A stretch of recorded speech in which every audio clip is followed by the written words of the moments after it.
నమస్తే, welcome to వీటెన్ news. ముందుగా headlines. Adilabad లో బీఆర్ఎస్ రైతు ఆత్మహత్యల అధ్యయన కమిటీ పర్యటన.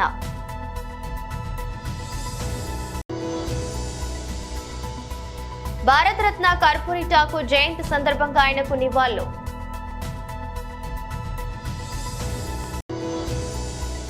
వైఎస్ఆర్సీపీ అధికార ప్రతినిధి మాజీ మంత్రి ఆర్కే రోజా ప్రెస్ మీట్.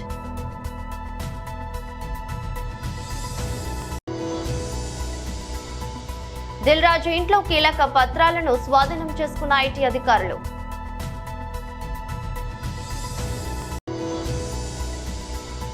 ట్రంప్ ఆదేశాలతో 500 మందికి పైగా అరెస్ట్. ఆదిలాబాద్ లో బీఆర్ఎస్ రైతు ఆత్మహత్యల అధ్యయన కమిటీ పర్యటన నిర్వహించారు.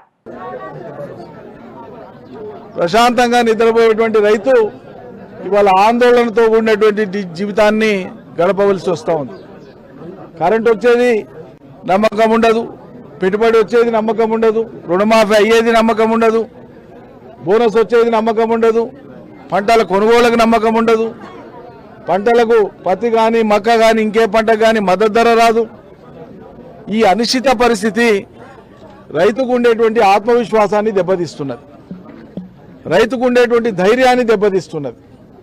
ఇగో ఆ ధైర్యాన్ని ఆత్మవిశ్వాసాన్ని కోల్పోకండి.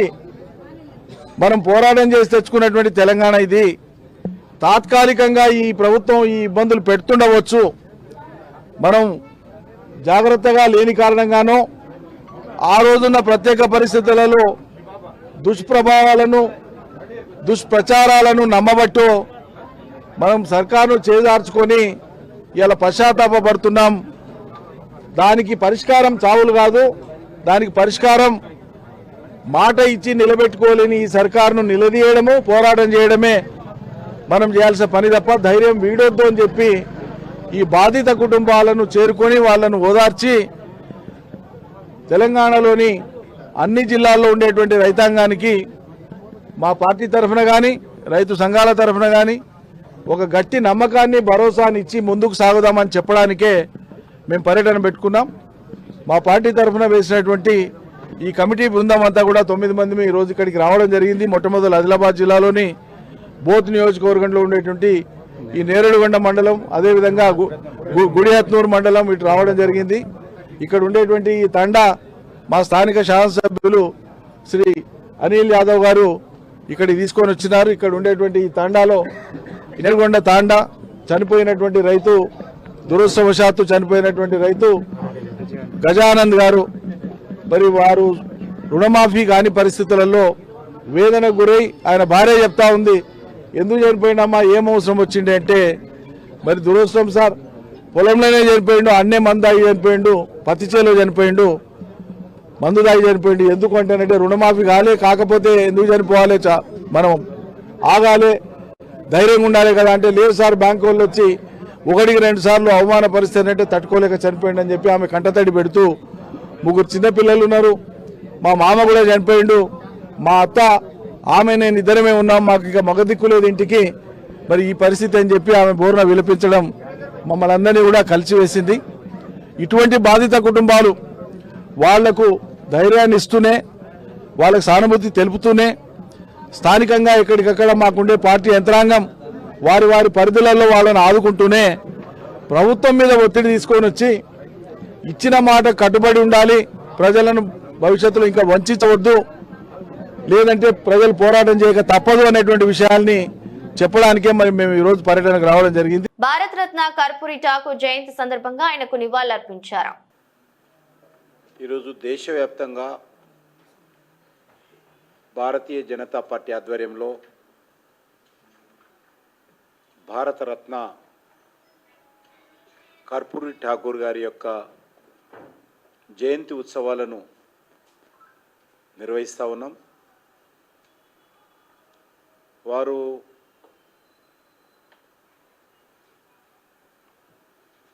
సోషలిస్టు నాయకుడిగా విద్యార్థి దశలోనే అనేక ఉద్యమాలకు రూపకల్పన చేసి మరి పోరాటాలు చేసినటువంటి గొప్ప వ్యక్తి. అంతేకాకుండా ఆయన ఇటు కార్మికుల కోసము, అటు ఎస్సీ ఎస్టీ బీసీ బడుగు బలైన వర్గాల కోసము అంకితమై పనిచేసినటువంటి గొప్ప మహానుభావుడు కర్పూరి ఠాకూర్ గారు. పేద కుటుంబం నుంచి వచ్చినటువంటి వ్యక్తి. వారు బీహార్ లాంటి పెద్ద రాష్ట్రము, ఆ రోజు బీహారు జార్ఖండ్ ఒకటే ఉండేది, ఉత్తరప్రదేశ్ తర్వాత అతిపెద్ద రాష్ట్రం అది. అటువంటి రాజకీయంగా ప్రాధాన్యత కలిగినటువంటి రాష్ట్రము, దేశంలోనే రెండవ అతిపెద్ద రాష్ట్రము, రాజకీయ చైతన్యమైనటువంటి రాష్ట్రము. అటువంటి రాష్ట్రానికి ఆయన విద్యాశాఖ మంత్రిగా, శాసనసభ్యుడిగా, 2 సార్లు ముఖ్యమంత్రిగా సేవలు అందించినటువంటి మహానుభావుడు మరి కర్పూరి ఠాకూర్ గారు. వారు విద్యామంత్రిగా ఉన్నప్పుడు ఆ కాలంలోనే విద్యారంగంలో సమూలమైనటువంటి సంస్కరణ తీసుకొచ్చినటువంటి వ్యక్తి కర్పూరి ఠాకూర్ గారు. వారు ముఖ్యంగా ఓబీసీ వర్గాలకు విశేషంగా సేవలు అందించారు. వారికి రాజకీయంగా, సామాజికంగా, ఆర్థికంగా మరి వాళ్ళకు సముచిత స్థానం దొరకాలని, రావాలని, మరి వారు ముఖ్యమంత్రిగా 2 సార్లు ఉన్నప్పుడు కానీ, విద్యాశాఖ మంత్రి ఉన్నప్పుడు కానీ, రాజకీయ నాయకుడిగా కానీ నిరంతరము అంకితభావంతో పనిచేసినటువంటి గొప్ప నాయకుడు.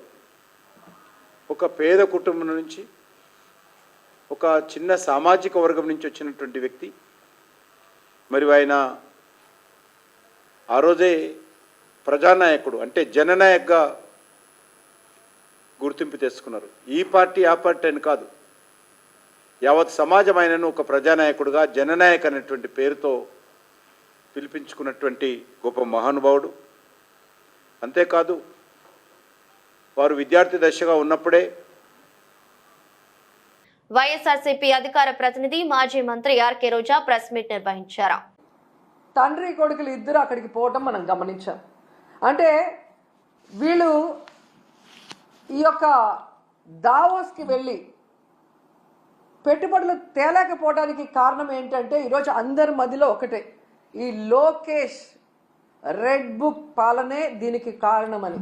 ఎందుకంటే మీరు చూస్తే ఈ రాష్ట్రంలో ఎవరైనా పెట్టుబడులు పెట్టాలి అంటే ఒక ఇన్సిడెంట్ గుర్తొస్తుంది.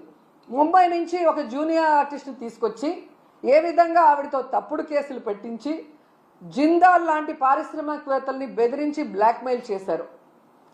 మరి ఈ విధంగా పారిశ్రామికవేత్తల్ని బెదిరించి బ్లాక్మెయిల్ చేస్తే ఈ రాష్ట్రంలో ఎవరైనా పెట్టుబడులు పెట్టడానికి వస్తారా అని నేను అడుగుతున్నా. అలాగే ఐపీఎస్ అధికారులు, సీనియర్ మోస్ట్లు ఆంజనేయులు గారు, సంజయ్ గారు, ఠానా గారు, విశాల్ గున్ని లాంటి ఐపీఎస్ ఆఫీసర్ల మీద కూడా కక్ష సాధింపుగా కేసులు పెట్టి వేధిస్తే ఈ రాష్ట్రంలో ఎవరైనా పెట్టుబడులు పెట్టడానికి వస్తారా అని నేను అడుగుతున్నాను. అలాగే ఐఏఎస్ ఆఫీసర్లకు కూడా 7 నెలలుగా కొంతమందికి పోస్టింగ్లు ఇవ్వకుండా వాళ్ళని వేధిస్తూ వాళ్ళని జైల్లో పెడతామని బెదిరిస్తూ ఈరోజు చంద్రబాబు నాయుడు ప్రభుత్వం డెసిషన్స్ తీసుకుంటుంటే ఎవరైనా పెట్టుబడులు పెట్టడానికి వస్తారని నేను అడుగుతున్నా. ముఖ్యంగా ఈ రాష్ట్రంలో మీరు చూస్తే ఆడపిల్లలు, చిన్న పిల్లల మీద అత్యాచారాలు, అఘాయిత్యాలు, అలాగే హత్యలు జరుగుతుంటే అలాంటి రాష్ట్రంలో ఎవరైనా పెట్టుబడులు పెట్టడానికి వస్తారని నేను అడుగుతున్నా. అండ్ ముఖ్యంగా నారా లోకేష్ దావోస్కి వెళ్ళి సిగ్గు లేకుండా నా ప్రత్యర్థుల్ని అనగతొక్కడానికి నేను రెడ్ బుక్ని యూజ్ చేస్తున్నాను అని చెప్తే ఎవరైనా పెట్టుబడులు పెట్టడానికి వస్తారా అని నేను అడుగుతున్నాను. ఈరోజు మీరు చూస్తే ఈ రాష్ట్రానికి పెట్టుబడులు రాకపోవడానికి కారణం ఈ రెడ్ బుక్ రాజ్యాంగమే. ఎందుకంటే ఎవరైనా పెట్టుబడులు పెట్టాలి అంటే ఆ రాష్ట్రంలో లా అండ్ ఆర్డర్ కరెక్ట్గా ఉండాలి, పారదర్శకమైన పరిపాలన ఉండాలి, అలాగే రోడ్డు, రైలు, ఏరోప్లేన్, అలాగే పోర్ట్స్, ఇవన్నీ కూడా అంటే ట్రాన్స్పోర్ట్ ఇది కరెక్ట్గా ఉంటేనే అక్కడ పెట్టడానికి అవకాశం ఉంటుంది. మీరు చూస్తే జగన్మోహన్ రెడ్డి గారు ముఖ్యమంత్రిగా ఉన్నప్పుడు ఇవన్నీ కూడా ఎంత చక్కగా చేశారో మీ అందరూ కూడా గమనించవచ్చు. లా అండ్ ఆర్డర్ ఏ విధంగా మెయింటైన్ చేశారు, అలాగే మీరు చూస్తే సచివాలయ వ్యవస్థతో ఎలా పారదర్శకంగా పరిపాలించారు. సినీ పరిశ్రమకు సంబంధించి ప్రస్తుతం జరుగుతున్న అతిపెద్ద చర్చ ఏమిటంటే ఫేక్ కలెక్షన్స్. మా సినిమాకు 100 కోట్లు వచ్చాయంటూ మేకర్స్ సోషల్ మీడియాలో ప్రకటిస్తున్నారు. ఈ కలెక్షన్స్ నిజమేనా అనే దానిపై స్పష్టత ఉండడం లేదు. ఈ క్రమంలో ఐటీ అధికారులు టాలీవుడ్ ప్రముఖులపై పడ్డారు. కలెక్షన్లు ఎంత వచ్చాయి, దానికి తగ్గట్టుగా లెక్కలు చూపించారా అనే కోణంలో రైడ్స్ చేస్తున్నారు. గేమ్ చేంజర్, సంక్రాంతికి వస్తున్నాం సినిమాల నిర్మాత దిల్ రాజు నివాసం కార్యాలయంలో వారు సోదాలు జరిపారు. 4 రోజుల ఐటీ సోదాల్లో దిల్ రాజుకు సంబంధించిన పలు కీలక అంశాలను ఐటీ అధికారులు గుర్తించినట్టు సమాచారం. ఆయన ఇంట్లో కీలక పత్రాలను స్వాధీనం చేసుకున్నారు. ఐటీ టీం ప్రస్తుతం లీగల్ ఫార్మాలిటీస్ పూర్తి చేస్తున్నట్టు సమాచారం. దిల్ రాజు కూతురు హన్సితారెడ్డి ఇంట్లో కూడా డాక్యుమెంట్లను అధికారులు వెరిఫై చేస్తున్నారు. అటు పుష్ప 2 సినిమాకు సంబంధించి 1,800 కోట్లకు పైగా ఆదాయం వచ్చినట్టు మేకర్స్ ప్రకటించారు. కానీ దానికి తగినట్టుగా పన్నులు చెల్లింపులు జరిగినట్టు ఐటీ అధికారులు గుర్తించారు. 4 రోజులుగా 18 ప్రదేశాల్లో ఐటీ అధికారులు 55 బృందాలుగా ఏర్పడి సోదాలు నిర్వహించారు.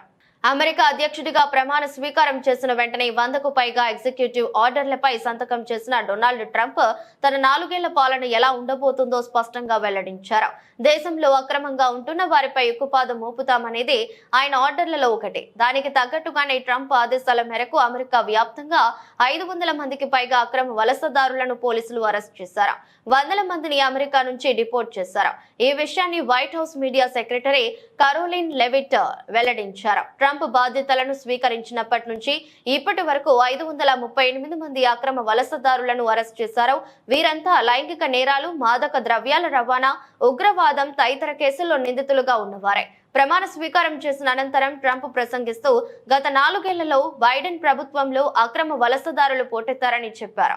లక్షలాది మంది సరైన పత్రాలు లేకుండానే దేశంలోనే చొరపడ్డారని తెలిపారు. వీరంతా దేశ భద్రతకు, ప్రజల రక్షణకు ముప్పుగా మారుతున్నారని చెప్పారు. వలసదారుల కట్టడికి గట్టి చర్యలు తీసుకుంటామని తెలిపారు. తెలంగాణ రాష్ట్ర హౌసింగ్ శాఖ మంత్రి పొంగులేటి శ్రీనివాసరెడ్డిపై Kukatpally BRS party MLA Madhavaram Krishna Rao నిప్పులు చెరిగారు. హౌసింగ్ బోర్డు స్థలాలను అమ్మి సొమ్ము చేసుకునేందుకు ప్రయత్నం చేస్తున్నారని ఆగ్రహం వ్యక్తం చేశారు. ప్రభుత్వ జీవో 6 ప్రకారం ఇండ్ల వేలంలో ఇంటి పక్కన వారికే స్థలాన్ని అమ్మాలి అని ఉండగా వాటిని తుంగలో తొక్కి 1,25,000 రూపాయలకు పైగా గజం పేరిట అమ్ముతున్నారని తెలిపారు.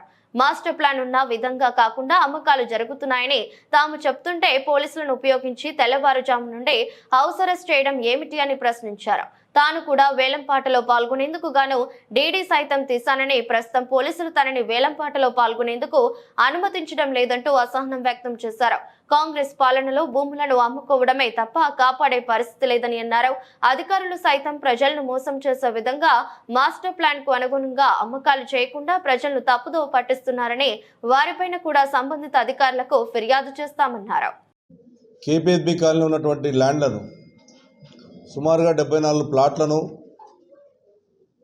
10 గజాలు, 20 గజాలు, 30 గజాలు, 50 గజాలు, 90 గజాలు, 99 గజాలు, ఈ రకంగా చిన్న చిన్న ప్లాట్లు ఎక్కడైతే కేపీహెచ్బీ కాలనీలో గతంలో ప్రజలకు చెందవలసినటువంటి ల్యాండ్లన్నీ కూడా ఈ కాంగ్రెస్ ప్రభుత్వం వచ్చిన తర్వాత పెద్దెత్తుగా ఇలా ప్రజలను మోసం చేసే ప్రయత్నం చేస్తూ ఉన్నారు. గతంలో 10 సంవత్సరాలు మేము పరిపాలించిన టీఆర్ఎస్ పార్టీ పరిపాలించిన ఒక గజం జాగా కూడా మేము ఎన్నడూ కూడా ప్రజల సొత్తును ఎక్కడ కాపాడమే తప్ప అమ్మే ప్రయత్నం చేయలేదు. ప్రజలకు అంకితం చేసే ప్రయత్నం చేశాం. అయినప్పటికీ దుర్మార్గంగా ఏదైతే పొంగులేటి శ్రీనివాసరెడ్డి హౌసింగ్ బోర్డు మంత్రిగా పనిచేస్తున్నాడో ఆయన మొత్తానికి హైదరాబాద్ నగరం మీద, ప్రజల మీద ఎక్కడైతే ల్యాండ్స్ ఉన్నాయో అమ్మి ప్రజలను మోసం చేసే ప్రయత్నం చేస్తూ ఉండడం మంత్రి అని చెప్పి నేను తెలియజేస్తూ ఉన్నాను. అంటే గతంలో కూడా ఎప్పుడు కూడా అమ్మే ప్రయత్నం చేయలేదు తప్ప కాపాడుకునే ప్రయత్నం చేశాం. ఏదైతే జీవో ప్రకారం 6 ప్రకారం ఏదైతే గవర్నమెంట్ జీవో ఇచ్చిందో 06 ప్రకారం పక్కకున్నటువంటి ప్లాట్కే వాళ్ళకే అమ్మాలి, అది కూడా మార్కెట్ వాల్యూకి అమ్మాలన్నటువంటి ఆలోచన జీవో ఉంది. ఆ జీవోను పక్క పెట్టి 1,25,000 నుంచి 1,50,000 అమ్మే ప్రయత్నం చేస్తూ ఉన్నారు. ఇది అన్యాయం అని చెప్పినందుకు ఈరోజు పోలీసులు 4 గంటల రాత్రి మా ఇంటికి వచ్చి 150 మంది పోలీసులు వచ్చి ఇలా ఇంటి చుట్టుముట్టు గేరేసి మా కార్పొరేటర్లు మా కార్యకర్తలను ఎక్కడిదక్కడ నిర్బంధించుతూ ఉన్నారు. ఇది ఎంతవరకు కరెక్టో ఒకసారి గవర్నమెంట్ ఆలోచన చేసుకోవాలి. ఎందుకంటే 200 ఫీట్ల road master plan Congress government ఉన్నప్పుడు 2008లో మాస్టర్ ప్లాన్ గోపాల్ నగర్ నుంచి సబ్దర్ నగర్ నుంచి ముషాపేట్ చౌరసాక 200 ఫీట్ల రోడ్డుని ఆ రోజు 200 ఫీటు రోడ్డు పెడితే ఆ రోజే 24 మంది హౌసింగ్ బోర్డులో కొనుక్కున్నటువంటి వాళ్ళు 24 మంది అన్యాయం అయిపోయారు. వాళ్ళకి న్యాయం చేయకుండా మళ్ళా ఇవాళ ఆ మూల మీద ఉన్నటువంటి కొన్ని ప్లాట్లు 51 గజాలు 100 గజాల జాగాల్ని ఇలా మాస్టర్ ప్లాన్లో 200 ఫీట్ల రోడ్లోనే ఇలా అమ్మే ప్రయత్నం చేస్తుంది గవర్నమెంటు. ఒక దిక్కేమో మేము హైదరాబాద్ నగరాన్ని అభివృద్ధి చేస్తామని చెప్పుకుంటూ ఇలా రోడ్లు అమ్మే ప్రయత్నం చేస్తుంది కాంగ్రెస్ గవర్నమెంట్ అని చెప్పి తెలియజేస్తూ ఉన్నాను. 200 ఫీట్ల రోడ్లో ఉన్నటువంటి ప్లాట్ను ఇలా 1,20,000కు 90,000కు అమ్మే ప్రయత్నం చేస్తూ ఉన్నారు. మరి రేపు పొద్దున మున్సిపాలిటీ అధికారుల దగ్గరికి పోయి కొనుక్కున్న తర్వాత అక్కడ కొనుక్కున్న అతను పోయి ఇల్లు కట్టుకొని పర్మిషన్ అడిగితే ఎట్టి పరిస్థితిలో దీనికి రోడ్లో ఉంది ఎట్లా కొనుక్కున్నావు అని చెప్తారు. దీనికి టీడీఆర్ కూడా రాదు. మున్సిపాలిటీ సంబంధించిన అధికారులు కూడా నిన్న కమిషనర్ గారి దృష్టికి సీసీబీ దాని దృష్టికి తీసుకెళ్ళాను. వారం రోజుల నుంచి ప్రెస్ ద్వారా ఎలక్ట్రానిక్ మీడియా దగ్గర అన్ని అధికారులు చెప్పాం, రిక్వెస్ట్ చేశాం, ఎక్కడైతే రోడ్లలో ఉన్నటువంటి ప్లాట్ల మీరు అమ్మకండి అని ఎన్ని ప్రయత్నం చేసినా ఈ దుర్మార్గమైనటువంటి కాంగ్రెస్ ప్రభుత్వం మేము అమ్మి తీరుతాం, ప్రజలను అణగతొక్కుతాం, ప్రజల మీదనే నడుస్తామన్నటువంటి దొంగ వైఖరితో ఇలా చేస్తూ ఉన్నారు. అదేవిధంగా 4th ఫేజ్ నుంచి ముషాపేట్ చౌరస్తాక 100 ఫీట్ల రోడ్డు మాస్టర్ ప్లాన్లో ఉంటే దాన్ని 80 ఫీట్లు చూపెట్టేసి అమ్ముతూ ఉన్నారు. అర్హత కలిగిన పేదలకు లబ్ధి చేకూర్చాలని జిల్లా కలెక్టర్ ఆశీస్ సంఘ్వాన్ అన్నారు. శుక్రవారం కామారెడ్డి మున్సిపల్ పరిధిలోని 36వ వార్డులో ప్రజాపాలన వార్డు సభలో కలెక్టర్ పాల్గొన్నారు. ఈ సందర్భంగా కలెక్టర్ మాట్లాడుతూ రైతు భరోసా, ఇంద్రమ్మ ఆత్మీయ భరోసా, రేషన్ కార్డులు, ఇంద్రమ్మ ఇండ్ల కోసం అర్హులైన పేదల నుండి దరఖాస్తులు స్వీకరించడం జరుగుతుందని, గత ప్రజాపాలనపై 4 పథకాలకు సంబంధించిన వాటికి దరఖాస్తులు సమర్పించిన వారికి వార్డు సభలో ఆమోదం పొందడం, ప్రస్తుతం వార్డు సభల్లో సమర్పిస్తున్న దరఖాస్తులను పరిశీలించి తదుపరి చర్యలు తీసుకోవడం జరుగుతుందని తెలిపారు. ఈ వార్డు సభలో ముసాయిదా జాబితాను చదవడం జరుగుతుందని, వాటిలో అభ్యంతరాలు, ఆక్షేపణలు ఉంటే తెలియపరచాలని అన్నారు. అటు జాబితాలో పేరు రాని వారు దరఖాస్తులు సమర్పించవచ్చని, దరఖాస్తులు స్వీకరించడం నిరంతర ప్రక్రియని, అటు దరఖాస్తులు మున్సిపల్ కార్యాలయంలో గాని, తహసీల్దార్ కార్యాలయంలో గాని సమర్పించవచ్చని తెలిపారు.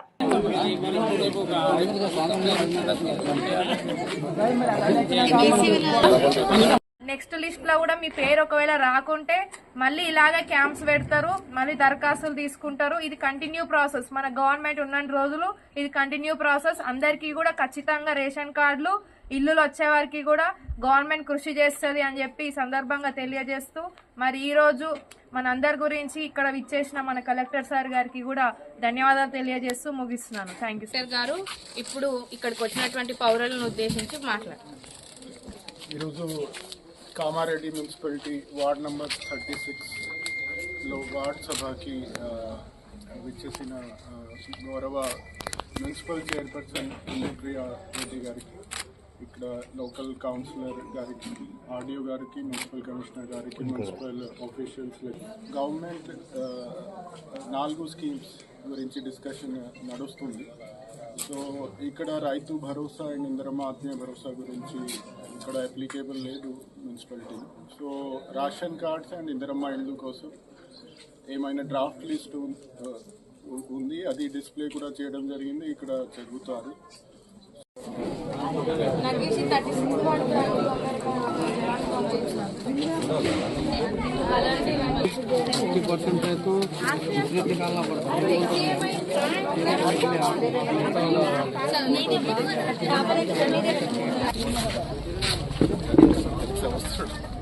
రామగుండం పోలీస్ కమిషనర్ ఆదేశాల మేరకు మంచిర్యాల జోన్ భీమారం ఎస్ఐ శ్వేత ఆధ్వర్యంలో రోడ్డు భద్రతా మాసోత్సవాల సందర్భంగా స్థానిక జెడ్పీహెచ్ఎస్ పాఠశాల విద్యార్థులచే రోడ్డు భద్రతా ట్రాఫిక్ రూల్స్ పై ప్రజలకు అవగాహన కల్పించడానికి ర్యాలీ నిర్వహించారు. ఈ ర్యాలీకి జైపూర్ ఏసీపీ వెంకటేశ్వర్లు ముఖ్య అతిథిగా హాజరై ర్యాలీ ప్రారంభించారు. ఈ ర్యాలీ జెడ్పీహెచ్ఎస్ స్కూల్ నుండి బస్టాండ్ ఏరియా నుండి అవడం ఎక్స్ రోడ్డు వరకు నిర్వహించారు. ఈ సందర్భంగా ఏసీపీ వెంకటేశ్వర్లు మాట్లాడారు. కార్యక్రమంలో ఏసీపీ వెంకటేశ్వర్లు, ఎస్ఐ శ్వేత, సిబ్బంది head constable Macherla Anand Pal, constable Kiran, Naseer, Ravali, Sravanthi, home guard Lasmayya మరియు పాఠశాల ఉపాధ్యాయులు పాల్గొన్నారు. భద్రతోత్సవాల్లో భాగంగా ఈరోజు మన భీమారం పిఎస్ లిమిట్స్లో భీమారం ఎస్ఐ గారి ఆధ్వర్యంలో మరియు జిల్లా పరిషత్ హై స్కూల్ హెడ్ మాస్టర్ గారి ఆధ్వర్యంలో రోడ్ అవేర్నెస్ ప్రోగ్రామ్ ర్యాలీ చేయడం జరిగింది. ఈ ర్యాలీ యొక్క ముఖ్య ఉద్దేశం ఏంటంటే జనాలకు అందరికీ కూడా ఈ రోడ్డు భద్రత భాగంగా ఈ సిగ్నల్స్ కానీ, తర్వాత రోడ్డు మీద ఉన్నటువంటి లైన్స్ విషయంలో కానీ, తర్వాత రోడ్డు మీద ప్రతి ఒక్కరు కూడా హెల్మెట్ పెట్టుకొని పోయేటట్టుగా మనం చేయడం జరిగింది. ఈ అవేర్నెస్ ప్రోగ్రామ్ ఇంతటితో కాకుండా పిల్లలతో పాటు యూత్తో పాటు అందరినీ కూడా విలేజెస్ అందరినీ కూడా మనం మోటివేట్ చేయడం జరుగుతుంది. ముఖ్యంగా చాలామంది రోడ్ యాక్సిడెంట్స్ అన్నీ కూడా హెల్మెట్ లేకపోవడం వల్లనే జరుగుతుంది. దయచేసి విలేజర్స్కి చెప్తున్నది ఏంటంటే హెల్మెట్ లేకుండా ఎట్టి పరిస్థితుల్లో బయటకు వెళ్ళకూడదని చెప్పి మరీ మా పోలీస్ శాఖ తరఫున. అదేవిధంగా సిగ్నల్స్ జంప్ కావడం కానీ, సిగ్నల్స్ని దాటడం కానీ, తర్వాత ఓవర్టేక్ చేయడం విషయంలో జాగ్రత్తలు కానీ, తర్వాత ఇంకా ఇతరత్ర రోడ్డు విషయంలో కూడా మనం సిగ్నల్స్ విషయంలో కూడా జనాల్ని అంతా కూడా జాగ్రత్త పరుస్తుంది.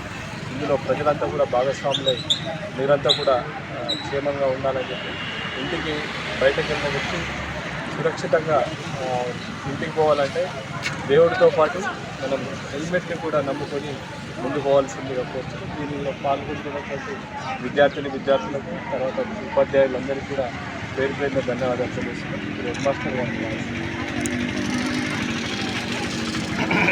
సామాజిక బాధ్యతగా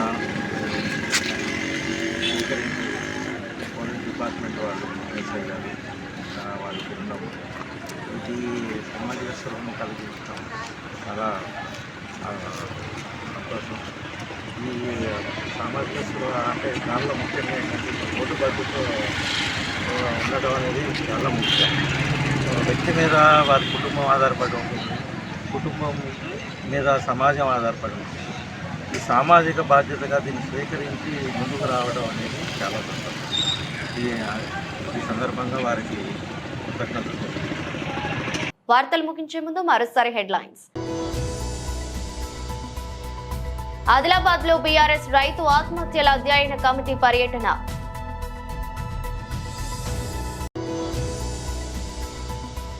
భారతరత్న కర్పూరి ఠాకూర్ జయంతి సందర్భంగా ఆయనకు నివాళులు.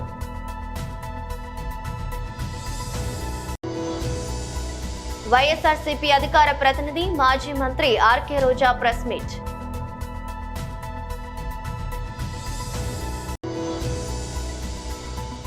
దిల్ రాజు ఇంట్లో కీలక పత్రాలను స్వాధీనం చేసుకున్న ఐటీ అధికారులు.